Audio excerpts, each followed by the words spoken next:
Hi friends, வணக்கம். இந்த வீடியோவில் என்ன பார்க்கலாம்னா, நம்ம தற்கால தமிழ்நாட்டு வரலாறு ஓகேவா. இந்த புக்கில் வந்து ஒரு 2 கொஸ்டின் நல்ல சூப்பர் கொஸ்டின் வந்து பார்த்தேன். ஸோ உங்களுக்காக நான் வந்து ஷேர் பண்ணிக்கிறேன் ஃப்ரெண்ட்ஸ்.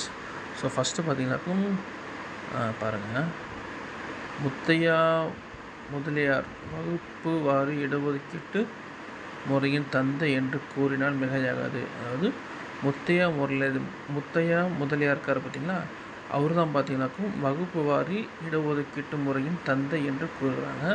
ஸோ இவர் தான் பார்த்தீங்கன்னாக்கா அந்த கோட்டா சிஸ்டத்தெல்லாம் கொண்டு வந்திருப்பார். ஸோ அதனால தான் அப்படி சொல்கிறாங்க. ஸோ ஒரு நல்ல கொஸ்டின் ஓகேவா. சரி, தமிழ் ஒரு கொஸ்டின் இருக்குது. இன்னொரு கொஸ்டின் பார்த்தீங்கன்னாக்கும் சிவஞானம் பிள்ளை குழுவின், அதாவது நம்ம அண்ணாமலை பல்கலைக்கழகம் பார்த்திங்களா, அது இருக்குல்ல, அந்த அண்ணாமலை பல்கலைக்கழகம் யாரோட பரிந்துரை பேர் தான் அமைக்கப்பட்டுச்சுன்னு பார்த்தீங்கன்னாக்கும் சிவஞானம் பிள்ளை குழுவின் பேரில் தான் அண்ணாமலை பல்கலைக்கழகம் துவங்கப்பட்டது. அவங்க எப்போ பரிந்துரை அடிச்சாங்கன்னா 1926 மார்ச் 22. ஸோ நான் படிக்கிறப்ப இந்த 2 கொஸ்டின் நல்லா இருந்துச்சு. ஸோ அதான் ஷேர் பண்ணிக்கிறேன் ஃப்ரெண்ட்ஸ். Thank you friends.